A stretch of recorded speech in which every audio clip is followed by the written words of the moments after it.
So thank you for being here, for taking the time. I'm Dina Marzuku. I'm Associate Professor at the Robert Gordon University, and we are very excited to have this opportunity again this year to run the Student Research Showcase. It's brilliant to see so many of you here. We had around almost 40 registrations for this online event today. And it was, we have different participants from academic and research libraries, as well as research students. So I'm very delighted to welcome you all. And I know that some of you have actually joined us not only from Scotland, but also from Ireland and England. So welcome, everybody.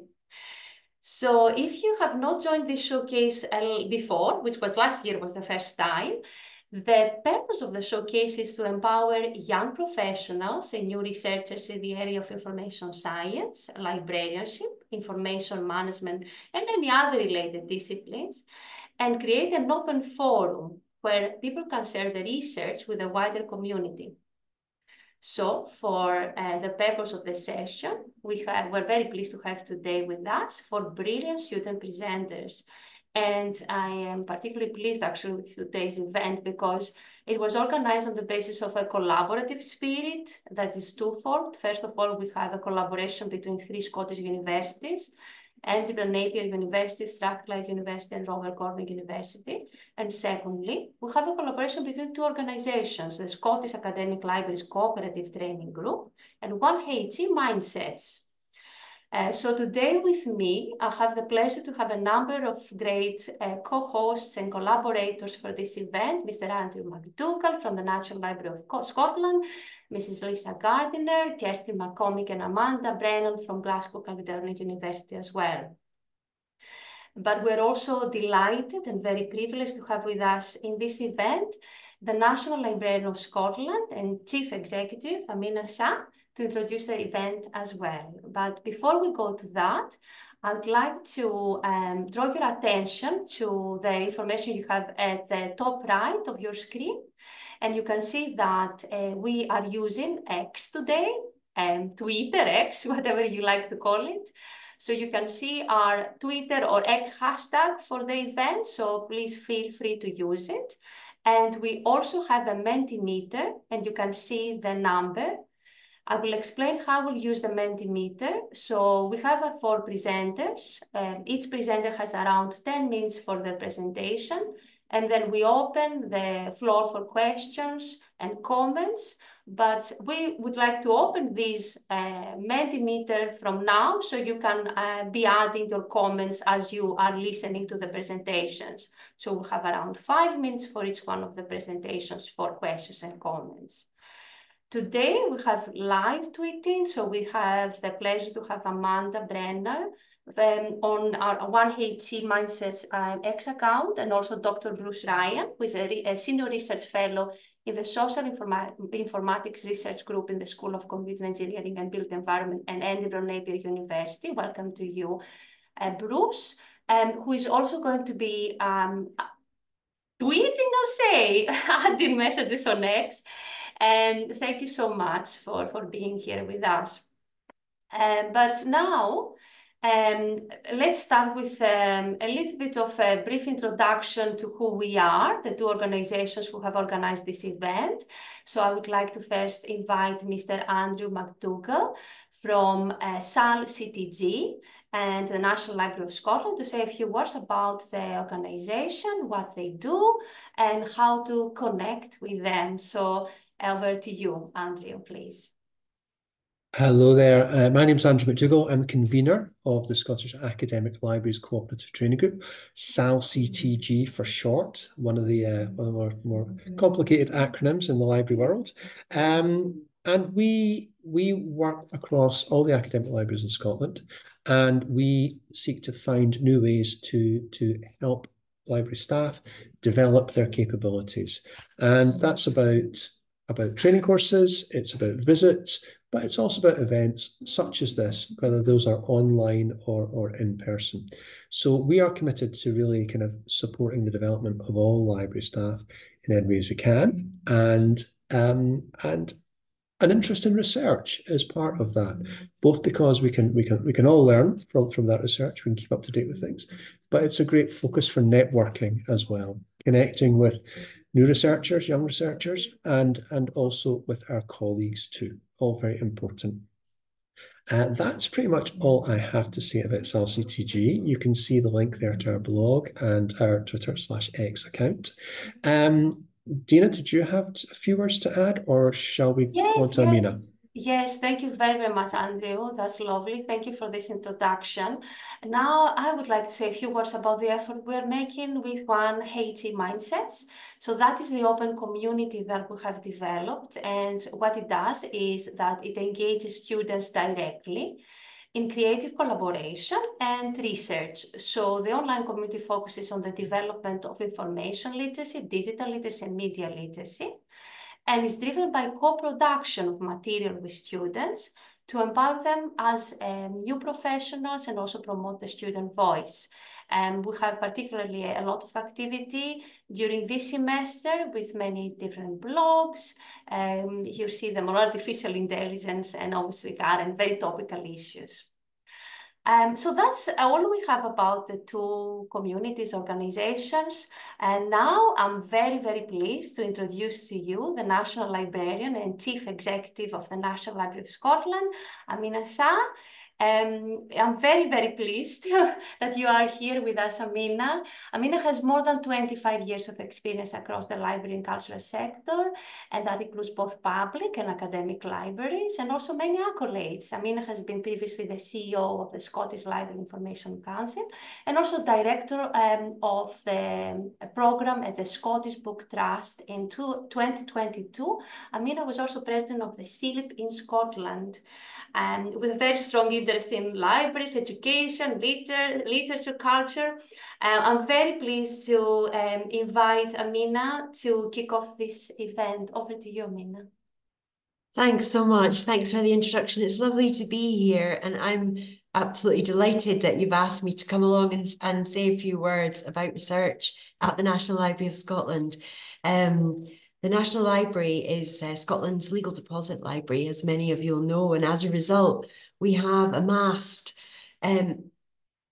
millions of collections over the years, and you'll know that we collect digital and physical items. And the advocates who are right next door to us, the Faculty of Advocates, they started collecting in around 1610 with the copyright legislation and legal deposit legislation. And the National Library we'll be celebrating our anniversary next year in 2025 of the establishment of the National Library of Scotland as it exists, but our collections date back much further than that. And so what does it mean for a library to have all these collections? Well, collections in themselves are so important to us and important for us to protect and preserve them, but even more important for that than all that is for us to share them and to share them widely with people. So that's really where I think of the magic happening in libraries. And one of the most incredible and powerful things is when researchers come and look at our collections and see them in different ways. So one aspect is when there's a deep dive into an area that we haven't looked at properly before, we haven't had a chance to explore. There's been some incredible use of new technology and digital tools to show synergies and map things across the collections and things that exist in the collections. And we really like to foster a sense of creativity and playfulness around all that. But just as important as doing the research is for us to be able to showcase it as you're doing today, showcasing what research is and being able to take the stories, the new stories that we're learning from research, back out to society for public good, whether that's in academia or in other formats, in other ways of public life. So, you know, we're excited to hear about the research projects that are going on today. Researchers endlessly fascinate me with the topics that they have and the interest, and I think the showcase that you have today will be no exception.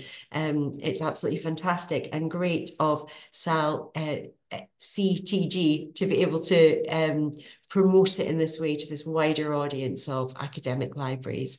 So long may the stories continue, long may the research and the collaborations continue, and I look forward to hearing more from you all. I wish I could see you all. I know that there are plenty of participants in the room, but if you do want to get in touch with us and come and visit the National Library and you haven't done so already, please don't be shy and get in touch with Andrew or myself, and we'd love to show you around some of our spaces and collections, either in Edinburgh or in Glasgow, of course.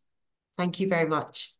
That is a fantastic introduction. Amina, thank you so much. And what a lovely message you gave, taking these research stories back to society, which is what we're hoping to do, opening up the conversation and the dialogue here. So thank you very much for this presentation and introduction. So with that, it's about time to introduce our presenters. So today we have 4 brilliant presentations. We are very pleased to have with us 4 speakers to talk about the research. You will find out that the speakers are in different stages of the research journey. Some almost have completed it, whereas others are embarking on it also. Although this year the majority of representatives are they're doing their doctoral studies, we also have a master's research student. I'm hoping that you'll find several intersections of experiences, and also this will be an opportunity for the researchers themselves to exchange ideas. And we wanted to capture different stages and different ideas and experiences. So we also hope that these topics will be of interest not only to students, but also to practitioners who are here with us. And we all explore together this idea of bringing the research stories back to the community and to the society. So with this, I would like to introduce our first presenter, Andrew Finney from Edinburgh Napier University, with a presentation on developing user-led interventions that are aimed at improving digital literacies in older adults. I should say a little bit about Drew, although you can find the bios of the presenters. Drew is a part-time PhD student at Edinburgh Napier University and is working on this project that has an emphasis on older adults with Scottish public libraries, and is interested in participative and collaborative approaches to information literacy. So over to you, Drew, to please share your presentation, and let's kick off this session. Thank you, Dina. Thank you. And thank you, everyone. It's lovely to be with you today. I'm just going to try and share my screen with you all. How is that? Do we see that okay? Yes, that is absolutely fine. Okay, thank you. So yeah, thank you, Dina, and what a lovely welcome. It's lovely to be with you, and I'm delighted to be able to talk to you today about my doctoral studies. My background is I am just coming towards the end of the second year of my 5-year part-time PhD, but I am also a public librarian within a large public sector organisation in the west of Scotland, and I work full-time as well.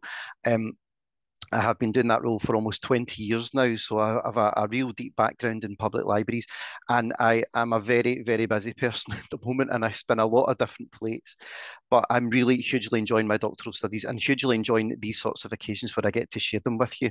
So my doctoral project is entitled New Clicks, Developing User-Led Digital Literacies in Older Adults Within Scottish Public Libraries, and my purpose today is just to give you a high-level overview of my project and where it is at this particular point in time. The project is essentially concerned with uncovering new ways to develop critical information, media and digital literacy skills within an older adult demographic who are disproportionately affected by inequalities there. The project will also use public libraries as a conceptual and practical basis for this.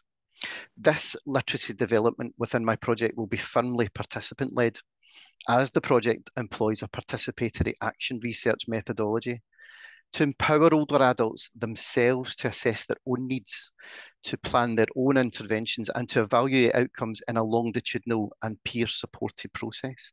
So therefore, it's a project that's really close to my own professional heart. And I think it's one that there are demonstrable needs and clear practical possibilities for practical impact. So an overview and an outline for today. Here is briefly what we will cover. I will outline how the present literature addresses these key issues of developing digital literacies within an older adult population. We will also look at my own proposed research focus and the questions specifically that are resultant from these. Then I will go through a brief outline of the project's methodological orientation and the choices and the specific reasoning for this. There also will be my early ideas on what these choices will look like in terms of research design, and this is the part of the project that I'm at the moment, so I would particularly welcome comment and feedback on that. And then towards the end, I'll look at what the project outcomes might be, but what they definitely won't be. And then there'll be a brief look at some of the other work that I have come across with resultant from this. So, what does the present literature say about developing digital literacies within an older adult cohort? Well, in short, it says lots and lots and lots. There is a welter of literature out there on this and related topics, but within that, there are still critical and notable gaps. So in general, our present digital by default society structurally supports inequalities, where users without the requisite skills to enable meaningful engagement in the digital world are at an increasingly severe disadvantage. And these, as I say, disparities are particularly felt by older adults. Scottish public policy currently focuses on developing these literacies from economic and school-based educational perspectives, despite research suggesting that around a quarter of adults in the UK still lack the basic digital skills needed for everyday life. Again, older adults are disproportionately affected here, and there are no existing policies or actions that focus on developing their particular strategic needs. The literature says that public libraries are uniquely placed to respond to these challenges, given their centrality to public life and in the high levels of trust that they enjoy within the community. Public libraries can also address the compound sociological issues faced by older adults in holistic, inclusive, and participatory ways. And these participatory frameworks and indeed peer-to-peer supported methodologies could help develop literacies in engaging, creative, and sustainable ways. These approaches have unique advantages for older people. And moreover, when you pair them with user-led participative approaches, alongside these peer-to-peer supported longitudinal development of them, it's a really underexplored and potentially decisive form of engaging older adult users in the development of competencies that crucially are directly relevant to themselves. So, based on these contextual foundations, my project therefore centres on the following research focuses of study: that a lack of specific and intersectional digital literacy provision aimed at older adults in Scotland must be addressed to combat growing inequalities, that by engaging directly with older adults in participatory and peer-supported approaches, will their compound digital literacy needs be addressed sustainably, and that public library services are best placed to develop these new approaches to transferable literacy skills in older adults. So specifically then, and emergent from these research focuses, these are the particular questions that my project is addressing. The first of these is, how do older adults themselves determine their own digital literacy needs, and indeed what factors influence these? Then the project is also looking at how would older adults themselves address these needs? And finally, what then is the impact of participatory and peer-supported methodologies on developing appropriate responses to these needs?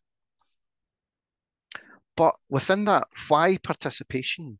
Why this real focus on the methodology and indeed the philosophy of participation? It is the critical choice that I've made on this project. Well, against the backdrop of this research and this theoretical backdrop, UK research organisations continue to have a strategic commitment to public engagement in its fullest and widest forums. And while almost 17.5 million adults aged 60 or over currently reside in the UK, it's clear to me that comprehensive research and educational engagement with this cohort should be prioritised, particularly when their own needs are being addressed. Recent studies, such as the one shown on screen here, have shown that targeted and tailored modes of engagement have proven to work effectively with this particular older adult demographic. And indeed, participative forms of research have unique advantages for older people because they can be more engaging, more effective, and more relevant for their participants when measured against more traditional formal educational structures. Also, participatory frameworks and approaches could summatively said to be well suited to the very complex and non-uniform process of ageing. This, of course, is experienced by us all, and we are all different in that respect, but no less important than one another. So on the broad basis that such co-produced research can be both academically insightful and practically actionable, and that by empowering older adults with digital skills through learner-centred approaches on a need-to-know basis should be promoted. These participatory frameworks, to me, offer valuable methodologies as well as exciting potential outcomes. I think in contrast to more traditional practitioner-led research, these approaches seek to bypass normal frames to engage with people's direct experience, which helps researchers open up new and exciting possibilities. I think, therefore, that participatory research methodologies are particularly well suited here because they seek to actively challenge inequalities from the perspectives of those most directly affected by them. But this is the theory. This is the theory, of course. What does this look like in practice? So this slide here gives quite a succinct, I think, overview of the participative process. This is from my colleagues, the two Annas, who I'm working with on an EU project at the moment. And we can see here within this that the varying levels of participation that are possible within projects, but critically notice that all are self-contained, but they're also interdependent. So the strength here is that participants can take part in as much or as little of a project as they feel applicable to their own interests and indeed their own motivations. Going a little further on this, the particular methodology that I'll be using is participatory action research, which, as you can see here, really is quite a simple process when you boil it all down. The guiding principles of PAR is that it involves researchers and participants working together to understand a problematic situation and to change it for the better. It needs all three of these elements to be present, though, because they are all equally important as each other. To me, PAR gives weight and credence to life course experience, as well as background and status. It is also inclusive and egalitarian, because it blurs and dismisses the lines between practitioners and participants. It allows for and encourages, indeed, a multiplicity of viewpoints because it actively sets out to materially change the circumstances in which it finds itself. Now, this can have its criticisms, and I recognise that. And some of the criticisms levelled at participatory action in particular is that it's messy and unpredictable, because really you're not sure what you're going to get out of your research. I think rather though that's a strength, because it lets you think about things in new ways and it opens up new avenues for exploration. A little bit more about participation and the sort of theoretical basis for it. These methods of research, I think, are inherently political because they seek to influence and change the circumstances, as I say, in which they find themselves. On the left of the screen here, we see Arnstein's classic ladder of participation, which is an early but influential model of the participative process. Most projects with older adults that do use participation only really get to the first 3 or 4 rungs at the bottom there, which is tokenistic at best and at worst, non-participative. My project is aiming for the upper end of the ladder there, where citizens are empowered and indeed become researchers themselves. On the right-hand side of the screen, we see Sarah White's 1996 update of this, which is the cycle of participation. Again, it's more political, but I think it still holds weight, particularly in that position there at the 9 o'clock, the number 9, transformative participation, because it focuses on transformative action and the process within that. I'm really interested in these aspects because there's a gap and there's an opportunity here for change and developments to be impactful. So this leads me on now to my research design, which is the stage, as I say, I'm at the moment. It's proposed that my engagement will be based around the following aspects. My cohort is already established in my own library, which is the library you see at the bottom of the screen there, Airdrie Library, Scotland's first public library, can I just say as well. We will be having an initial series of around about 4 pilot workshops starting at the end of next month over a small period of time with a small indicative group to establish baseline practice and then take this to full cohort participation thereafter. We will also then have a structured series of wider group engagement over possibly about 3 months, of which we will do 3 or 4 times over the course of a year or 18 months. Within that, there will be practical, ongoing and peer-supported assessment of any outputs that the group develop. Towards the end of this programme, there will be a summit of workshop sessions to determine the longitudinal impact of our processes and to present established findings and outcomes. I think something like a formative skills toolkit may form part of these outcomes, but again, on the basis of using participatory action research, this is one of only many possible outcomes, which is a critical part of the project. It's not necessarily sure what we're going to get out of it at the beginning. So towards the end here, some of my early conclusions, but no projected outcomes. So as we've seen, the older adult demographic in Scotland is disproportionately affected by continuing deficits in digital literacies. Current civic and governmental policies do not target or tackle this specific issue in intersectional or holistic ways. And the present focus that we have on individualist learning strategies similarly do not address the unique and compound needs experienced by older adults in relation to their own skills. I consider that participatory action research methodology best suits the aims and objectives of the project, therefore, because it places participants themselves at the heart of all elements of the research process. To me, this is the very definition of a project that is user-led, both in its outlook and in its execution, because it's so much more likely to examine issues of direct pertinence and relevance to the participants themselves. It is collaborative, empowering, community-led and a sustainable research model, and it is emancipatory and an all-encompassing approach to research. The project will use public libraries both as a lens for understanding these issues and as a vehicle for challenging them, and it will work by, with and for older adults to design specific processes which will meaningfully enhance not only their skills but in turn their everyday lives. The outputs here will be transferable because they will originate within public libraries, but because of its community centrality, these skills could be transferable, scalable, and consistently applicable across multiple environments. And longitudinal assessment in the field means that these outputs will be given time to be assessed and refined, thus in turn providing effective interventions that are measured effectively as well. So in this way, the outputs of my research will be stress tested variously in their developmental phase, in their theoretical contribution, and in their ongoing practical impact, most importantly. And most importantly, the project will be led, directed, and shaped by its participants, whose input will guide the agenda and shape the eventual outcomes of it. So it's therefore not possible at this early stage to outline, to suggest, or even predict any outcomes that will be resultant here, because these will not begin to become clear until once its participants become involved, starting next month. In this way, though, new knowledge will be uncovered and new solutions to these critical needs will be offered. So just a brief look at some of my additional roles that have come out of this project.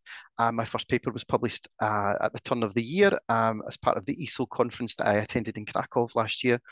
I am currently working as well as a research assistant on a project looking at librarians as digital proxies with colleagues at Edinburgh Napier, and we are really excited about where that is going and the data that we have at the moment as well.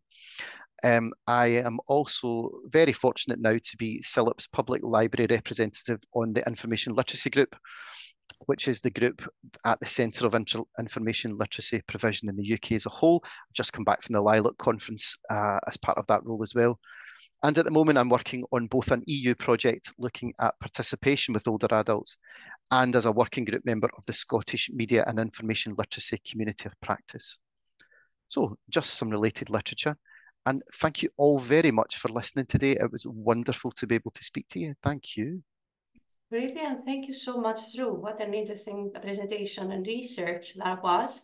I'm concerned with the time. We do have a question. One of the questions you have already answered because it was about the how do you define the age of older adults? But I'd like to give you the question for now, but we will address it towards the end.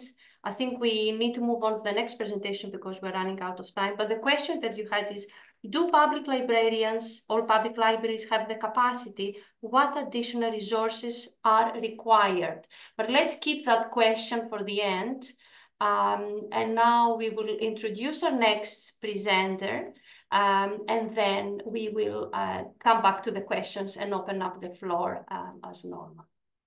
So with this short conclusion to it, but not conclusion, as we're going to be revisiting again your presentation, I'd like to introduce our next presenter, who is Benka Tentula. Benka is a doctoral researcher at the Department of Computer and Information Science at the University of Strathclyde in Glasgow. But also Benka is senior librarian at Ekiti State University in Nigeria. The topic of Benka's presentation is developing a sustainable strategy for improving digital skills of university library professionals in Nigeria on automated library operation. And so we are keeping very much with the theme of digital skills, well, more within the digital automation. So Benka, would you like to share with us your presentation, please, and take the floor?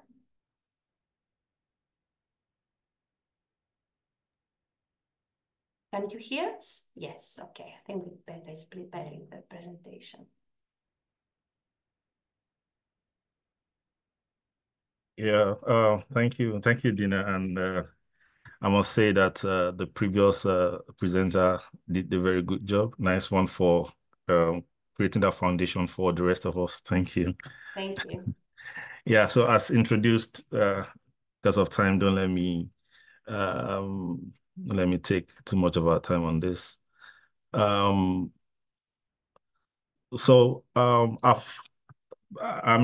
currently a PhD student, and over the years, I've worked as a system librarian in the Nigerian University.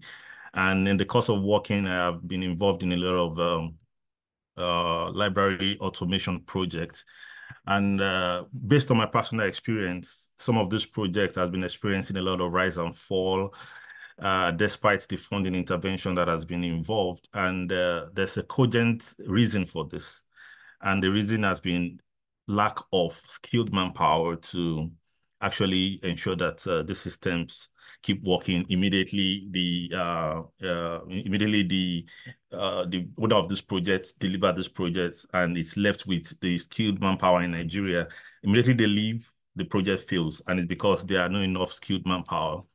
Through my research, I intend to develop a sustainable development skill strategy which will help improve the digital skills of library workforce in Nigeria.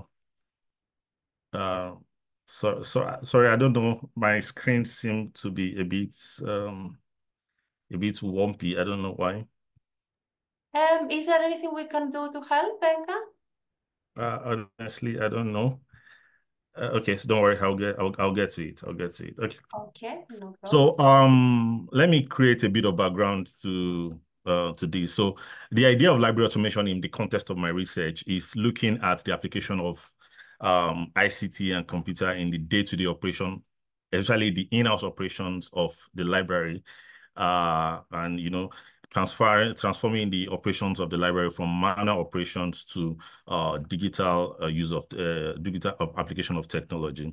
So this started in the developed countries in the 50s and 60s, but there was the first presence of automation in university libraries in Africa and in the developing country in the 70s, and in Nigeria, especially in the 90s. Nigeria, the reason for looking at Nigeria is because Nigeria is Africa's largest ICT market, the fastest growing economy in Nigeria that has the 40% penetration of internet and technology in the entire Africa.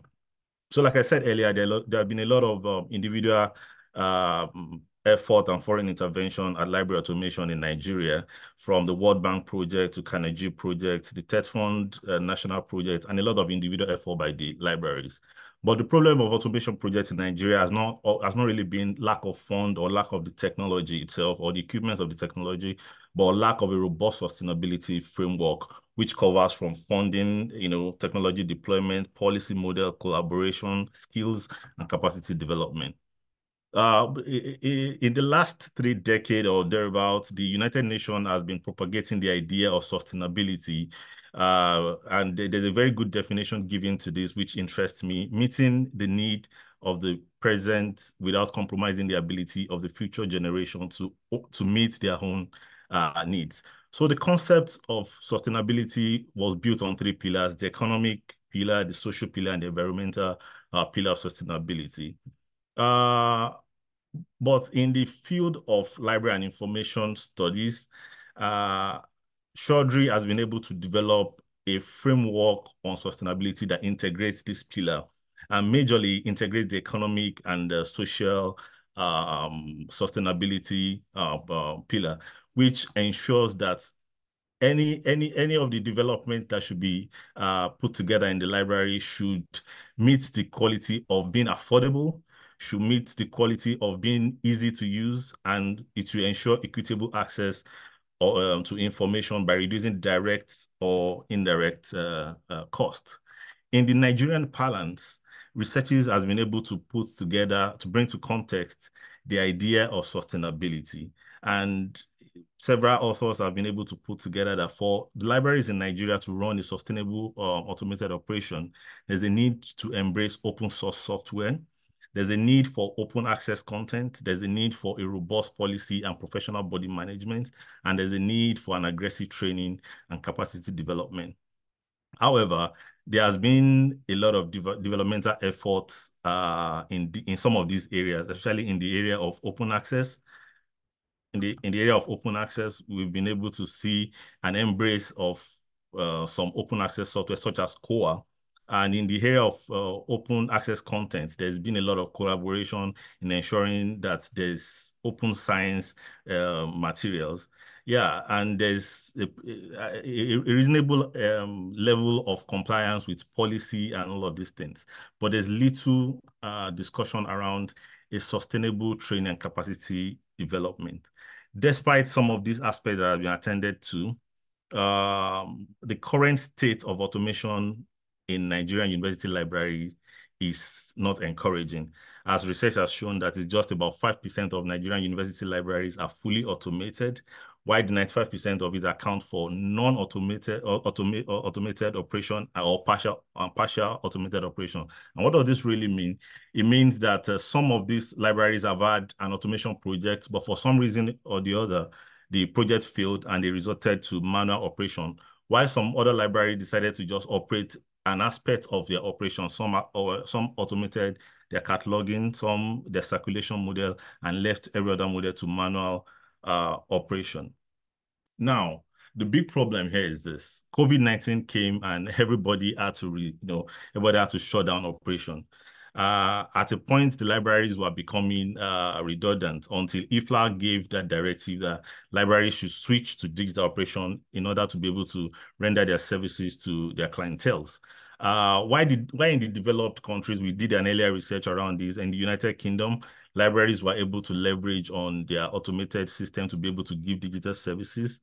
But in the case of some developing countries, especially in Nigeria, university libraries were shut down. And despite that, there's presence of automation equipment. Despite that, there've been a lot of investment around this. The libraries were still shut down. And the basic reason around this was because there were no skilled manpower to run some of these projects. So now, with the new post-COVID environment, which is putting a lot of pressure on the operations of the library because of the demand of the clienteles, libraries are now moving their operations to, from the physical band or manual operations to digital services. But for libraries to be able now to render these services effectively and to be able to meet with global best practice, then there's a need for a robust staff capacity development. Else, it will impact on the quality of education and research in Nigerian university, which eventually leads to some level of exclusion. So it is based on this background that this study tends to respond to this challenge by, developing a sustainable strategy for improving digital skills of university library professionals in Nigeria in the use of automated systems. So the major objective of this study is what I just said, and it is looked at in 2 phases. And in the first phase, which we employ the use of a quantitative approach, is to ascertain the current digital skills level, to examine the existing digital skills training programs, to identify the factors that impedes skills development of university library professionals. And the later part of the first phase of that objective, which will be attended to using a qualitative approach, because this will involve interview with the senior management of the libraries. It is to explore the managerial perspective and challenges of digital skills development in Nigeria. And in the second phase, the outcome of these findings will help us develop a robust, sustainable strategy on digital skills for library professionals in Nigeria. And these research questions were thereby raised. So this study is underpinned by, sorry, this slide was, there's something a bit off about the slide, but it's okay, I'll explain it. It's underpinned by this theoretical framework, the UTA-UT, the Unified Theory of Acceptance and Use of Technology. This theoretical model was actually a development from the technology acceptance model theory term, which was devised by Davis in 1987 thereabout. So, but over the time, there had been a lot of export from TAM, which has brought about 20 different other theoretical framework. But Van Kettech in 2003 decided to unify these theories, and that's what brought about the unified theory of acceptance and use of theory. So the theory is all about predicting the factors that will help accept and use technology. So in this phase of the theory, there are different factors: the effort expectancy, the performance expectancy, the social influence. So the effort expectancy is looking at how easy is it to use a system, and this will drive the use of that particular system. Then how will this system help me or improve my functionality? These are factors that will actually improve the use of the system. Then the social influence, people around my pay grade, people around my age, what are they using? These are the factors that will actually influence the use of a system. It's just predicting it. Now, but there are other moderating factors that were established in that theory that could actually enhance the usage of a technology. Factors such as gender, age, experience, education, and the likes. However, we are adopting this theory into skills development because it is believed that if there are factors that help or enhance the use of a technology, these factors too will help develop the skills to use the technology. So in the light of that, we have decided to look at the moderating factors that help to use technology as factors that can help to develop the skills, intention to use such technology. And as a result of that, the following hypotheses were generated.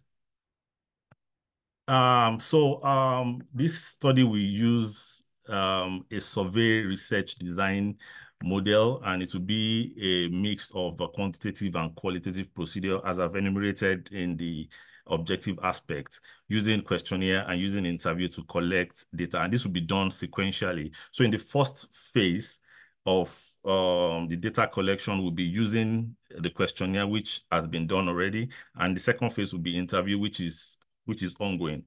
So so in Nigeria, based on the data from the Nigerian University Commission, there are 215 universities which are spread across 36 states of the country, divided into 6 geopolitical zones. So geopolitical zones in Nigeria are just like the way you have Scotland, Ireland, another Highland, England, and Wales in the United Kingdom. So there are 6 different geopolitical zones in which these 36 states are divided. So But for the sake of this study, just the federal universities was considered because they are found to have uniform funding pattern, and thereby leaving us to 50 universities out of the 215 universities. But there was a directive from the FCDO in 2022 stating that the northern part of Nigeria is not a good place to go because of the alarming rate of terrorist attack and insolence, banditry, and some of those other things. So we decided to limit the study to the southern part of Nigeria. And the southern part of Nigeria has 17 states, which gives a total of 20 federal universities. Because we're looking at automation history, we decided to exclude universities that are less than 10 years because they do not really have automation history. So that leaves us with 17 federal universities. So the target population of this study consists of library staff of these 17 federal universities. But for any staff to qualify, they must be a professional or a paraprofessional. They must be a librarian. They must be in the librarianship cadre or the library officer cadre of these 17 federal universities. A multi-stage sampling technique was used to determine the sample size of this study, and at the first stage of the sampling was a cluster sampling, which divided these universities into the different geopolitical zones and divided them into the generations of universities. So let me run quickly into that. So Nigeria had some universities before and shortly after independence, and these were considered as the first generation universities. And shortly after the independence, there was military takeover in the government of Nigeria, and the universities that were created under the military government were considered as the second generation universities. Why around 1999 there was a switch back to democratic government, and universities established under the civil rule are considered as the third generation university. So we decided to, through a cluster sampling, break these universities into this subset and involve some private university for the sake of comparison. So at the second stage of the sampling, we decided to use a simple random sampling to select one university each from each of the generation and each of the region, and we selected 3 also from private university just for the sake of comparison. And on the third stage of the technique, we used a total enumeration technique to select a total of all the staff that qualify for this study, and we were able to arrive at 453 library staff. So because the research involves human being, necessary ethical consideration was put to place, and quantitative data was collected using structured questionnaire. So like I said, 450 questionnaires were distributed, 432 were retrieved, and at the point of analysis, 408 was considered. So 4A becomes the template for the sample size of the study. So the data collected was analyzed using both descriptive and inferential statistics. So the key findings from the study. So we decided to look at the first point to look at the digital skills, the existing digital skills of the library professionals in Nigeria. And we look at it from 2 different perspectives, from the basic digital skills and operational task-based digital skills. So from the basic digital skill, that is the ability to connect to Wi-Fi, email, and all of these things, we found that the library staff have an appreciable level of skill in that area.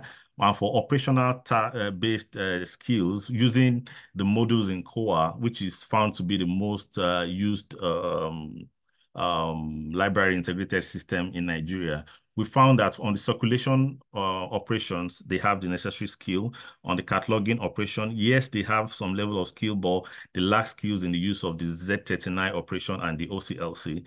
On the patron operation, there's an appreciable level of skill. On the acquisition and serial operation, the professionals do not have the skills to use this. Again, another finding on this, some of the hypotheses raised to what could be the factors that could have culminated into that level of skills. We looked at gender, and what we found was that the male professionals are more skilled than the female professionals. Again, we look at the educational level, and we found, these were hypotheses raised, and it was a correlation analysis. Some were t-tests, and we found that the librarianship cadre were more educated, which is normal, and it shows that there's a low level of skill at the lower cadre of the profession. Then we look at people with work experience, and we found that work experience culminates or has a significant relationship with level of skills. But what we found was that the people with lower years of experience were more skilled than the people who have been on the job longer, where this could be as a result of the fact that these people are younger and they could be digital natives. So this could be some of the factors that culminated to that. Then we decided to, and this was why we brought some private institutions into the methodology to be able to have some level of comparison. So we look at the skills level in the universities that are privately funded and the ones that are funded by government, and we found that there's an appreciable level of skills of library professionals in privately funded universities compared to the public universities. Then again, we look at the existing digital training programs, and we found that the programs that are available, or the pathways of programs that are available for the staff, are generic and are not really, appropriate for digital skills development. They're generic, they're just general, there are no expert-based training on digital skills development. We decided to also look at Okay, sorry, Benga, to interrupt you. Just I think we ran out of time a little bit here. So okay. if you can please wrap up and we move on to the next presentation, please. Okay, thank you. Okay, so we looked at some of the factors that affect the capacity development of this professional. We found that some of the personal factors were not really relevant, but gender was a key factor. And librarianship is a highly feminized profession, and it shows that women have low level of skills. And some of the factors that culminated to this were the fact that marriage, family commitment, childbirth, and some of these things.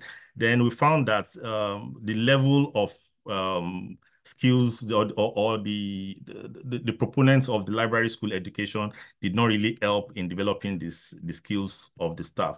Then organizational commitment came as a factor. So on the next phase of the research is to collect the qualitative data from the management of these libraries. So this research has been able to shed light on at the national level on the current state of skills gap and training of professionals in Nigeria. We also find out that gender is a key factor here, and this conforms with United Nations Sustainable Development Goal. This study has been able to actually show too that the library school education in Nigeria do not have the necessary rudiment to be able to churn out necessary professionals, and other factors that are significant, which is also listed here. Thank you. Okay, thank you, Benga. I know there is a lot to cover here. Obviously, there's very, very rich research, and because you are in the final stages as well, I think that is a lot to cover. So thank you so much. What we're going to do is you do have questions, but we are going to move on, and hopefully we'll have time for the questions. If not, we are going to pass all the questions to the presenters and then give you all the answers when we share the recording of this presentation as well.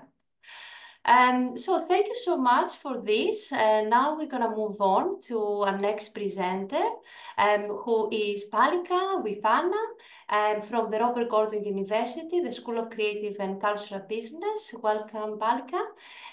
Palika is also, I should mention, the academic librarian and Yuva Velasa University in Sri Lanka.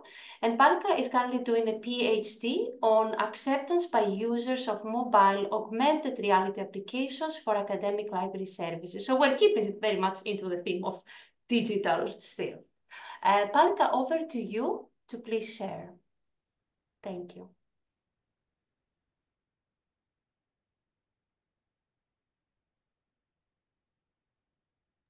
If you can please unmute yourself as well. Yes.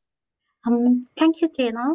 Hi, everyone. Today I'm going to talk about mobile augmented reality applications for academic library services. So my research concentrates on the acceptance of users, the user acceptance of this technology and user-centeredness of this technology.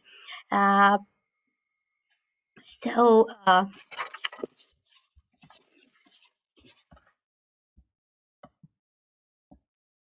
okay, this is me in a nutshell for last 12 years. So I'm interested in library and information science because I'm a senior assistant librarian at Glasgow University, and I'm on study leave doing my PhD in augmented reality. So this is a rough overview of the things I'm going to talk about. Now I'm in the stage of data collection and analysis. At the same time, I'm building mobile augmented reality wireframes. I will tell you why I'm doing all these three together in a few minutes. So I'm in my third year of my PhD. Therefore, it is still ongoing. First, I will tell you what augmented reality is for people who are not much familiar about the topic. So augmented reality is an immersive technology. It is related to virtual reality and mixed reality. But augmented reality, what interests me most is it can it can overlay a digital layer on top of printed content and physical content. So as a librarian, I'm so interested about this technology. That's why I'm doing my PhD on the topic. And we can create low cost and free AR wireframes with this technology for our libraries. So a lot of libraries around the world are developing mobile augmented reality applications, but there's a problem. The problem is they are not looking at the user. They are looking at the instrumentalization of the technology. After they develop these technologies, they are asking the user whether you like it or not. They use the theories like technology acceptance model. But since we are in the starting point of this building up the applications, we can go for user experience design. Then we can involve the user from the beginning of creating these applications. Then it will be a solution to the issues, challenges, and pain points library users face. So that is the idea of my research. So my research targets to get a deeper understanding of the current user and prospective user requirements, their expectations and their pain points, and incorporate that needs and expectations as specifications to the mobile augmented reality services. So what I'm using is this is a qualitative study because I have to go in depth. I have to get an in-depth understanding of what user really needs and their demographics, how they access information, and what they really expect from the library. So I'm using qualitative method, and the research follows grounded theory in case study research because of that is why I'm using data collection analysis, and at the same time I'm building AR wireframes. So I'm using in-depth interviews and observations to collect data. So as I said before, this is a cyclic process. I collect data, analyze them, and building a theory with the available data, and then I go again and collect more data to build this theory continuously. And at the same time, the theory behind this is user experience design. So I collect data from user before developing anything and ask them what they really need and what are their problems are, and what they expect from the library, and how they get information if they don't use the library, what they use. And then move on to the next stage and collect the data and develop wireframes. Then I go again to them and ask them, is this what you need? So what are the other services you need this technology for, and what else you need in these applications. And third interview said I have to like go to them after incorporating this feedback to the wireframes. I have to go to them and ask them whether this is the thing you wanted, and collect more data. So these are 3 wireframes. 3 of them I developed. So this first one is leaflet, which I developed for integration programs. This is a paper leaflet. When you use this leaflet and scan this, you can have 360 image of the building inside the library, and have location details, and you can have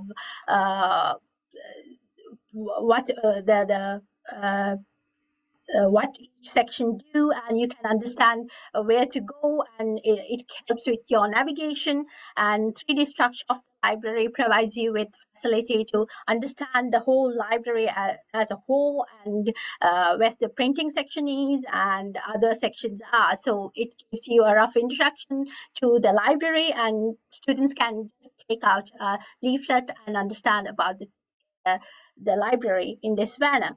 And the second one is resource recommendation system. And this first 2 images, this first one is a notice, and this notice, what it is when you scan the notice, this 3D bunny appears, and instead of lot of information in a paper, this 3D bunny, he says what you have to do. And this bunny says, if you scan a book cover, you can get more information related to that subject area, or other books related to that. So it is like a resource recommendation system. And when I show this to the students, and they say they need to incorporate ebooks as well as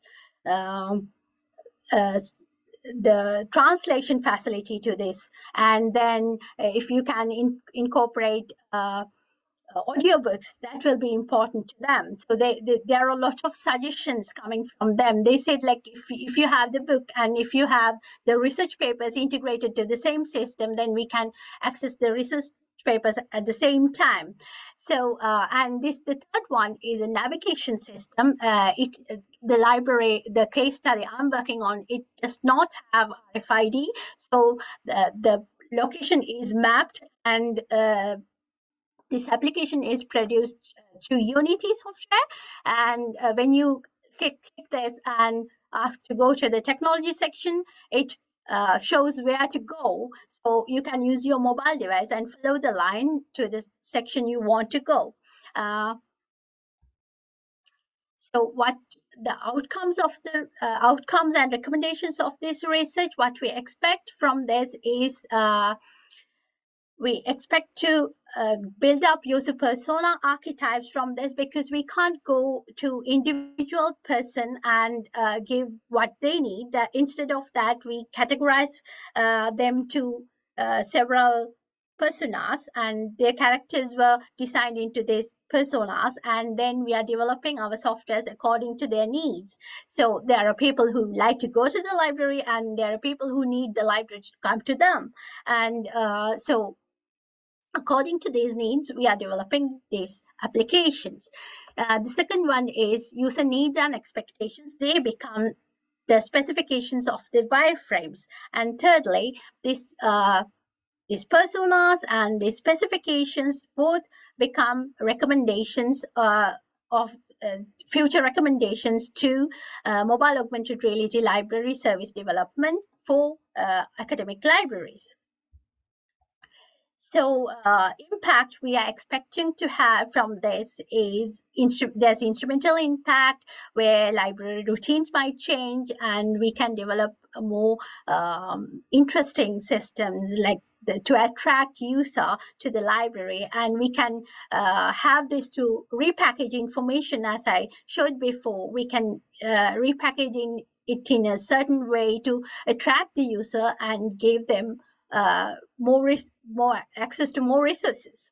So other than that, we can have behavioral modifications because new people will be attracted with this technology. And when we focus on the library user and potential user, most of them, when they see this technology, they said, oh, I love to come to the library if you have such a thing available in the library. And it saves our time because it provides access to more information, and it helps us to navigate within the library. So and the capacity building as well, because it linked digital content with the printed content and the physical content. If there's a statue, we can give instruction in a digital layer, so when you scan it, you can like have the information about that statue with your mobile device. So it improves the digital literacy of people. So it helps to improve the digital literacy and information literacy because it gives overall improvement. So this augmented reality, mobile augmented reality market is multi-billion worth market, and it is still developing, and there's glasses and lenses, eye lenses, and since Neuralink is there, so there are chips are developing, so we can this application, this software has a future. So if we can develop our applications as librarians to suit this hardware and upcoming software, it will be so important to our users, and we can attract more users to the library and serve our user community. So thank you very much. That is the end of my presentation. Thank you very much, Barka. That's brilliant. Thank you so much. That's a lot of very interesting information again, and connected to the same, I think, digital skills, information literacy, digital technologies. I think we are definitely will have a common theme falling through actually. But if the audience please add your questions as normal to the Mentimeter, we'll move on now to our last presentation, and then we will share the Mentimeter so that we can have a little bit of discussion. I know that time is always an enemy in these kinds of presentations, but we'll do our best. So our final but equally interesting presentation is by Benjamin Holder, who is studying an MSc degree at Strathclyde University. Benjamin is from the US and has also worked in Japan, interestingly. And the topic is a quite different one this time, because Benjamin is looking at the impact of reading and meditation on mental health. So we talked a lot about digital skills, using digital technologies now. What do we need to do in order to take care of our mental health overall? Let's find out from Benjamin. So Benjamin, over to you. Would you like to share your presentation with us? Yeah. Excellent. Is this good? Can everyone see? Yes, it looks great. Thank you. Okay, cool. So yeah, I'm Benjamin. And I'm just a master's student, so this is a proposal of the dissertation I want to write, but I'm trying to look at the link between reading and meditation and what that has or how that impacts one's mental health, because I think those two things are very closely related, and I think you can prove it through the understanding that we have with neuroplasticity, and also with the fact that libraries in the UK are doing what's known as bibliotherapy, which is reading as a therapy to help one's mental health. And so for the purposes of my paper, I need to define some of these terms because all of these terms have lots of numerous definitions depending on who you ask. So just real quickly, meditation, I'm defining that as focusing our attention away from the content of reality and kind of separating yourself from what's going on with it and just kind of going inwards with it and sort of not identifying with subject-object relationships. And then neuroplasticity is the ability that the brain has to make changes throughout your life, depending on what you do with your brain. And bibliotherapy is using books specifically as a therapy to treat mental health conditions. It's more of a in-depth way of reading. Instead of just reading like a book about self-help, it's kind of more intentional and more engaged in that way. And my rationale for this paper is I noticed that the health cost for mental health related issues in the UK specifically is about 105 billion pounds per year, which is quite staggering. And I also wanted to show that reading can be beneficial for a person, and it's more than just a hobby people do. It can be as important for your mental health and your overall health as, say, like exercising or dieting or things of that nature. And then bouncing off of that, I also want to argue that libraries are promoting, since libraries are promoting reading, they are helping the mental health of their patrons and therefore are just good for their communities in general.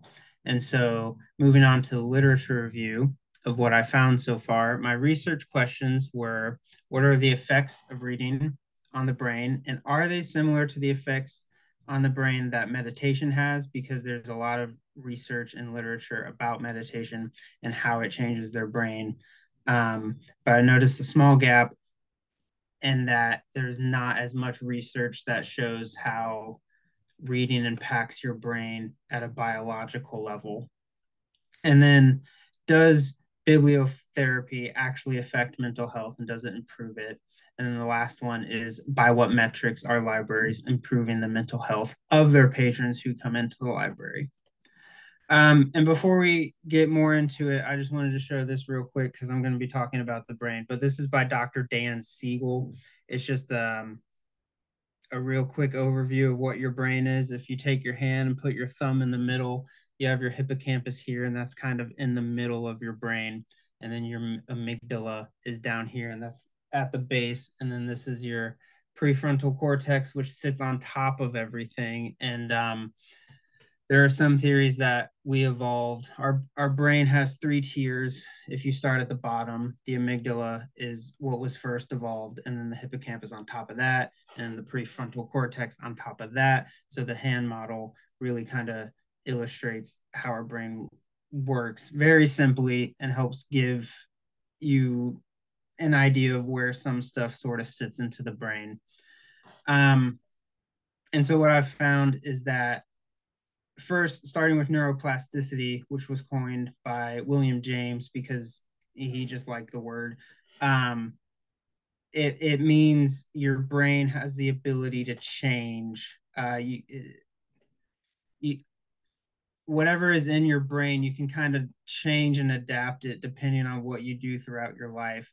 And if you do anything that targets specific areas in your brain to an extent, it does slow down at the age of 25. That's kind of generally when everyone says like your brain stops developing. That's not technically true. It's true in the sense that your brain is fully developed in the sense that you don't have like a child's brain anymore.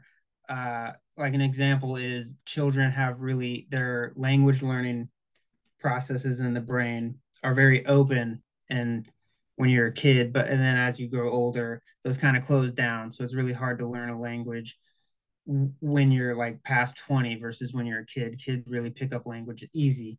But you still have neuroplasticity and you can still change your brain throughout your entire lifetime. It just kind of slows down a little bit around 25 years old. And this can lead to positive outcomes for mental health if you use this understanding in a way to make positive changes for the brain. For example, like there are some exercises you can do that strengthen your amygdala, and then that part of your brain is responsible for the fight, flight, freeze, and fawn responses. And if we go back to the hand model, when you're in fight, flight, freeze, or fawn, you kind of blow your top a little bit. And so you can't really use logic and reasoning with someone who's in that response. You have to calm down the amygdala first.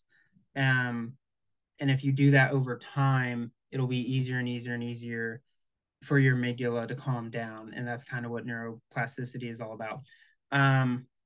There have also been a lot of research that shows that meditation does increase happiness, and that's by strengthening gray matter in the prefrontal cortex, which is right here behind your left eye. And if you use that in conjunction with neuroplasticity, you can work on making these changes for yourself in your own time. And then the main three areas that get highlighted when you meditate are the prefrontal cortex, which is right here behind the eye, and specifically the left dorsolateral cortex, which basically just means this part. If you run your hand from your forehead to the back of your brain, that part. And then it also affects the anterior cingulate cortex, which is kind of in the middle of the brain, and the insula, which is kind of below middle-ish part of your brain. And all of those parts of your brain are mainly just giving you a sense of what's going on outside of your body and inside of your body, and they're all communicating with one another. And then moving on to reading, it's similar to meditation in a sense that you're taking your awareness and your focus on something other than your thoughts for an extended period of time. And there was some research that showed that this increases the connectivity in your somatosensory cortex, which is the part of your brain that is responsible for somatic sensations like touch and temperature and what you feel and things of that nature. And it was also shown to strengthen the language processing part of your brain. And then additionally, bibliotherapy, since it's a more intentional way of reading, it's generally prescribed by a GP or it's administered by a librarian. And those who prescribed it and carried it out showed that all of the participants felt calm and relaxed afterwards. Or if they were reading like poetry, for example, they had more concentration and a renewed mental effort after the fact. The methodology I'm using for this dissertation is just a literature review. I really wanted to hook people up to MRIs and like measure their brains, but I was told I needed to be a PhD student to do that. So I'm just doing a literature review at this point. And that's all I kind of figured out so far, since I'm still at the proposal stage. But for the next steps, I figured I need to find more literature outlining specifically how reading affects the brain and in a biological sense. I also need to figure out a bit more about emotions, just because to me, I know about it and I kind of assumed everyone else does. But then when I was putting this PowerPoint together, I was like, that's not really the case. So I need to go more into depth about that and how emotions appear in your brain and how those affect your body and how meditation can help alleviate those, which also impacts mental health and all of that. And then I also need to figure out how to balance everything, so I'm not talking about the brain so much or reading too much, and connecting it all back to libraries. And yeah, these are all the references I've used, and that's it. Brilliant. Thank you so much, Benjamin. I've learned a little bit about neuroplasticity now, and the fact that I'm over 25 years old, so I need to put an extra effort here, I'm afraid. But thank you so much, everyone. That is lovely. And we also have a little bit of time to look at our Mentimeter and actually start the conversation a little bit. So what we're gonna do is, I need to get out of your area, Benjamin, here. Hope you can all see. And go with the first, because we have a few questions actually at the beginning. So let's take each one of the presentations. We start with Drew. I know we have a limited amount of time, but we'll do our best here. So let me see. So the first question we had for Drew was already addressed, but then we had a question about public libraries and whether they have capacity and what additional resources are required. So would you like to give us a response to this, Drew, please? Yes, of course. Thank you. That's a really, really good question, because public libraries, as we all know, and as we all always hear, that, you know, are always at the forefront of you know, savings and cuts and things like that. But for me, public libraries are absolutely critical for all the reasons that I outlined there. In terms of capacity, we find that most public libraries are in the heart of their communities. They are a one-stop shop for things like for all sort of cultural needs, but also in terms of practical things, the library offers PC access, offers you know, support groups, offers networks, offers things like this. So for capacity, in terms of digital infrastructure, libraries are obligated to provide digital infrastructure capacity, but more than that, we live in a society where there is now a saturation of access to digital resources. The deficits are with the skills to use them.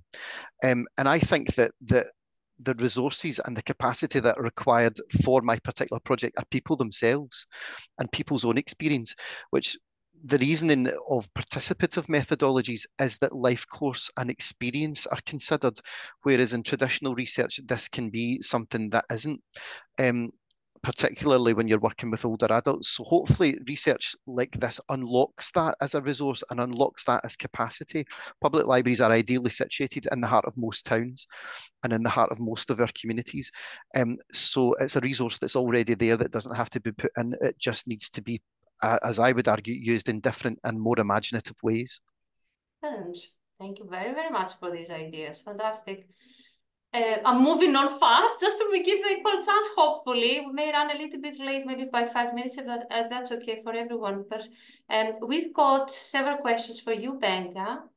I wonder if we just look at one of those, and then I'll pass this on to you so that you can respond to the rest.